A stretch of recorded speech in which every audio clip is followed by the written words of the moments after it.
পহেলা জানুয়ারি, বছরের প্রথম দিন। নতুন ডায়েরি কিনেছেন, নতুন পরিকল্পনা সাজিয়েছেন। আগামীকাল থেকে প্রতিদিন ভোরে উঠবেন, প্রতিদিন বই পড়বেন, প্রতিদিন ব্যায়াম করবেন। কিন্তু ফেব্রুয়ারি আসতেই সব থেমে গেল। তবে কি আপনার পরিকল্পনা ভুল ছিল? নাকি আপনি মোটিভেশনের ওপর ভরসা করেছিলেন?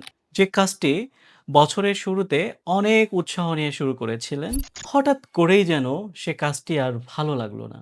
কোনো বড় স্বপ্ন পূরণ করতে সবচেয়ে কঠিন কাজ নতুন কিছু শুরু করা নয়, সবচেয়ে কঠিন কাজ হলো লেগে থাকা। শুরুতে সবার অনেক আগ্রহ থাকে, উৎসাহ থাকে, সবাই অনুপ্রাণিতও থাকে। কিন্তু যখন ফলাফল আসতে দেরি হয়, প্রশংসা কমে যায়, আপনার থেকে অন্যরা এগিয়ে যায়, তখনই বেশিরভাগ মানুষ হাল ছেড়ে দেয়। আপনি জেনে অবাক হবেন, পৃথিবীর অসাধারণ কিছু সৃষ্টি যারা করেছেন, তাদের আলাদা করেছে একটি অভ্যাস, লেগে থাকা। আপনি যদি একজন ছাত্র, চাকরিজীবী, ফ্রিল্যান্সার, ব্যবসায়ী বা কন্টেন্ট ক্রিয়েটর হন, অথবা এমন একজন মানুষ হয়ে থাকেন যিনি বারবার শুরু করেন কিন্তু শেষ অবধি কনসিস্টেন্সি ধরে রাখতে পারেন না, তাহলে এই ভিডিওটি আপনার জন্য।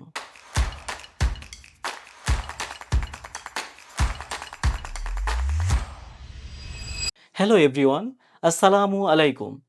নতুন আরেকটি বুক রিভিউ ভিডিওতে আপনাকে স্বাগতম।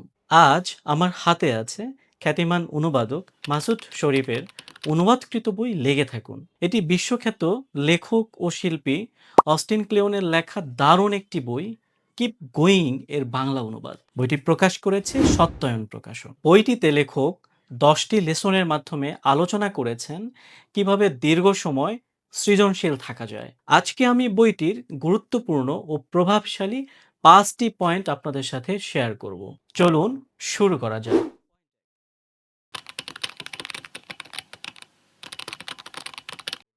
দিন তো ভাই রোজ রোজ একই রকম যায় না। কোনোদিন দেখবেন মুড একদম তুঙ্গে, মনে হবে বিশ্বটা জয় করে ফেলি।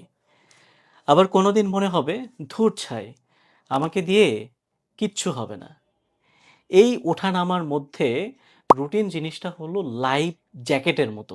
আমরা সাধারণত কাজ শুরু করি মোটিভেশনাল কোনো ভিডিও দেখে, বক্তৃতা শুনে, কিংবা কাউকে সফল হতে দেখে। কিন্তু সমস্যা হলো মোটিভেশন খুব অল্প সময়ের অতিথি। দুদিন পরেই সেটা উধাও হয়ে যায়। তখনই বোঝা যায় আপনি মোটিভেশনের উপর দাঁড়িয়েছিলেন নাকি অভ্যাসের উপর। বইটিতে লেখক বলেছেন, আপনি যদি প্রতিদিন একই সময়ে কাজ করার অভ্যাস তৈরি করতে পারেন, তাহলে অনেক দিন এমনও যাবে যেদিন কাজ করতে ইচ্ছে করবে না, কিন্তু অভ্যাস আপনাকে টেনে বসিয়ে দেবে। ধরুন, আপনি প্রতিদিন রাত 9টায় বই পড়েন। একদিন হয়তো ভালো লাগবে না, তবুও বসবেন। 10 মিনিট পড়বেন, হয়তো সেদিন মাত্র 5 পৃষ্ঠা এগোবেন, কিন্তু আপনি থামবেন না। এই ছোট্ট ধারাবাহিকতাই এক সময় বিশাল রেজাল্ট দিবে। অনেকেই ভাবেন সফল মানুষরা প্রতিদিন অসাধারণ কাজ করে। সত্যি বলতে তারা প্রতিদিন উপস্থিত হন, আর সেটাই তাদের অসাধারণ করে তোলে। মনে রাখবেন, মোটিভেশন আপনাকে শুরু করাতে পারে, কিন্তু গন্তব্যে পৌঁছে দেয় একটা ভালো রুটিন। আচ্ছা বলুন তো, শেষ কবে আপনি টানা 1 ঘন্টা কোনো নোটিফিকেশন ছাড়া, ফোন হাতে না নিয়ে শুধু একটি কাজের ওপর মনোযোগ দিয়েছিলেন? হয়তো মনে করতেই কষ্ট হচ্ছে, কারণ আজকের পৃথিবীতে সবচেয়ে দুষ্প্রাপ্য সম্পদ মনোযোগ। লেখক বলেন, আপনি যদি ভালো কাজ করতে চান, তাহলে শুধু সময় বের করলেই হবে না। আপনাকে এমন একটি পরিবেশও তৈরি করতে হবে যেখানে আপনার মন কাজের গভীরে ডুবে যেতে পারে। তিনি এই জায়গাটির নাম দিয়েছেন ব্লিস স্টেশন। এটি কোনো বিলাসবহুল অফিস নয়, বিলাসবহুল বাড়িও নয়। এটি হতে পারে আপনার ঘরের একটি ছোট্ট টেবিল, ভোরবেলার নীরব 1 ঘন্টা, অথবা এমন একটি চেয়ার যেখানে বসলে আপনার মস্তিষ্ক বুঝে যায় এখন কাজের সময়। লেখক আমাদের শেখান নিজের কাজের জন্য একটি নিরাপদ আশ্রয় তৈরি করুন, যেখানে বাইরের কোলাহল কিছু সময়ের জন্য দরজার বাইরে থাকবে। কারণ গভীর মনোযোগ ছাড়া গভীর কাজ করা সম্ভব নয়। আর গভীর কাজ ছাড়া অসাধারণ কিছু তৈরি করাও কঠিন। পৃথিবী কখনোই শান্ত হবে না। তাই শান্ত পৃথিবীর অপেক্ষা না করে নিজের জন্য একটি শান্ত কর্ম পরিবেশ তৈরি করুন।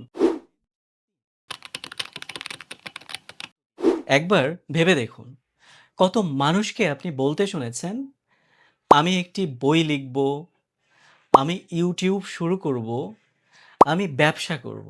কিন্তু কয়েক মাস পরে তাদের সেই স্বপ্নগুলোর বেশিরভাগই আর বাস্তবে দেখা যায় না। কিন্তু কেন? বইটিতে লেখক বলেছেন, এর একটি বড় কারণ হলো আমরা কাজের চেয়ে পরিচয়কে বেশি ভালোবেসে ফেলি। আমরা লেখক হতে চাই, কিন্তু প্রতিদিন লিখতে চাই না। আমরা ইউটিউবার হতে চাই, কিন্তু নিয়মিত ভিডিও বানাতে চাই না। আমরা উদ্যোক্তা পরিচয়টা চাই, কিন্তু প্রতিদিনের কঠিন সিদ্ধান্ত নিতে চাই না। তখন পরিচয়টা স্বপ্ন হয়ে থাকে, কিন্তু কাজটা আর এগোয় না। লেখক তাই একটি সহজ কিন্তু শক্তিশালী পরামর্শ দেন: forget the noun, do the verb. অর্থাৎ নিজেকে কি নামে পরিচয় দেবেন সেটা নিয়ে কম ভাবুন। আজ আপনি কি কাজ করলেন সেটার দিকে বেশি মন দিন। আপনি যদি লেখক হতে চান, আজ লিখুন। আপনি যদি শিল্পী হতে চান, আজ আঁকুন। আপনি যদি বুক রিভিউয়ার হতে চান, আজ হতেই ক্যামেরার সামনে দাঁড়ান, পড়ুন, নোট নিন, ভিডিও তৈরি করুন। মানুষ আপনাকে আপনার পরিচয়ের জন্য নয়, আপনার কাজের জন্য চিনবে। লেসনটি আমাদের শেখায় নিজেকে সফল মানুষ বলে পরিচয় দেওয়ার দরকার নেই। এমন কাজ করুন যাতে মানুষ একদিন আপনাকে সফল বলে ডাকে। কুইলি জোন্স বলেছেন, টাকার চিন্তায় পেয়ে বসলে সৃষ্টিকর্তা চলে যান। আজকের পৃথিবীতে একটি প্রশ্ন খুবই কমন, এটা করে আমার কি লাভ? কিন্তু লেখক একটি ভিন্ন প্রশ্ন করতে বলেন। তিনি বলেন, এটা করে অন্য মানুষের কি উপকার হবে? এই একটি প্রশ্নই একজন ক্রিয়েটিভ মানুষের চিন্তাধারা বদলে দিতে পারে। লেখক বলেন, আপনি যখন শুধু জনপ্রিয় হওয়ার জন্য কাজ করেন, তখন মানুষের প্রতিক্রিয়ার ওপর আপনার সুখ নির্ভর করতে শুরু করে। ভিডিওতে কম ভিউ এলেই মন খারাপ, বই কম বিক্রি হলেই হতাশা, প্রশংসা কম পেলেই কাজ বন্ধ। কিন্তু যখন আপনি ভাবেন, আমি এমন কিছু তৈরি করছি যা একজন মানুষেরও উপকারে আসতে পারে, তখন কাজের উদ্দেশ্য বদলে যায়। আপনি তখন শুধু ফলাফলের জন্য কাজ করবেন না, আপনি তখন উপহার তৈরি করার জন্য কাজ করবেন। আমি মনে করি একজন সৃজনশীল মানুষের জন্য এই শিক্ষাটি বিশেষ গুরুত্বপূর্ণ। মনে রাখবেন, যে কাজ শুধু নিজের জন্য করা হয় তার প্রভাব সীমিত, কিন্তু যে কাজ অন্যের জীবনেও আলো ছড়ায় সেটি দীর্ঘদিন বেঁচে থাকে। ধরুন, আপনি একটি মোমবাতি জ্বালালেন। এখন যদি সেই মোমবাতি থেকেই একটার পর একটা মোমবাতি জ্বালাতে থাকেন, কিন্তু মূল মোমবাতিটাকে আর কোনো যত্ন না নেন, একসময় সেটিও নিভে যাবে। আমাদের জীবন অনেকটা এমনই। আমরা কাজ করি, দায়িত্ব পালন করি, অন্যদের সাহায্য করি, স্বপ্নের পেছনে ছুটি। কিন্তু নিজের শরীর, মন আর সম্পর্কের যত্ন নিতে ভুলে যাই। বইটিতে লেখক বলেন, দীর্ঘ পথ চলতে হলে নিজেকে টিকিয়ে রাখতে হবে। তাই তিনি শুধু কাজের কথা বলেন না, তিনি হাঁটার কথা বলেন, প্রকৃতির কাছে যাওয়ার কথা বলেন, বন্ধুদের সঙ্গে সময় কাটানোর কথা বলেন, পরিবারের সঙ্গে হাসার কথা বলেন। এমনকি মাঝে মাঝে খবরের কোলাহল থেকে দূরে থাকার কথাও বলেন। কারণ পৃথিবীতে সব সমস্যার সমাধান আপনি একা করতে পারবেন না, কিন্তু নিজের ছোট্ট পৃথিবীটাকে সুন্দর করে রাখতে পারবেন। আর এই ছোট্ট পৃথিবী আপনাকে আবার নতুন শক্তি দেবে। আমার কাছে এই শিক্ষাটি বইয়ের সবচেয়ে পরিণত শিক্ষা হিসেবে মনে হয়েছে। কারণ অনেকেই মনে করেন লেগে থাকা মানে শুধু আরো বেশি কাজ করা। কিন্তু লেখক দেখিয়েছেন, না, লেগে থাকা মানে এমন একটি জীবন গড়ে তোলা যেখানে আপনি ক্লান্ত হয়ে ভেঙে পড়বেন না, বরং আগামীকালও নতুন উদ্যমে আবার কাজে ফিরতে পারবেন। মনে রাখবেন, দীর্ঘ পথের যাত্রী হতে চাইলে শুধু স্বপ্নকে নয়, স্বপ্ন দেখার মানুষটিকেও যত্ন নিতে হবে। এখন প্রশ্ন হলো, বাজারে আত্ম উন্নয়ন নিয়ে এত বই থাকতে লেগে থাকুন বইটা কেন পড়বেন? আপনি পড়বেন কারণ এটি মোটিভেশনাল বই নয়, কনসিস্টেন্সি ধরে রাখার বই।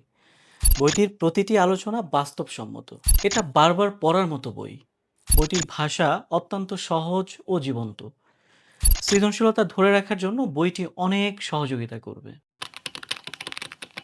আপনি যদি এমন একটি বই চান যেখানে ধাপে ধাপে ব্যবসা শুরু করার পরিকল্পনা, অর্থ উপার্জনের কৌশল বা উৎপাদনশীলতার বিস্তারিত সিস্টেম থাকবে, তাহলে এই বইটি আপনার জন্য নয়।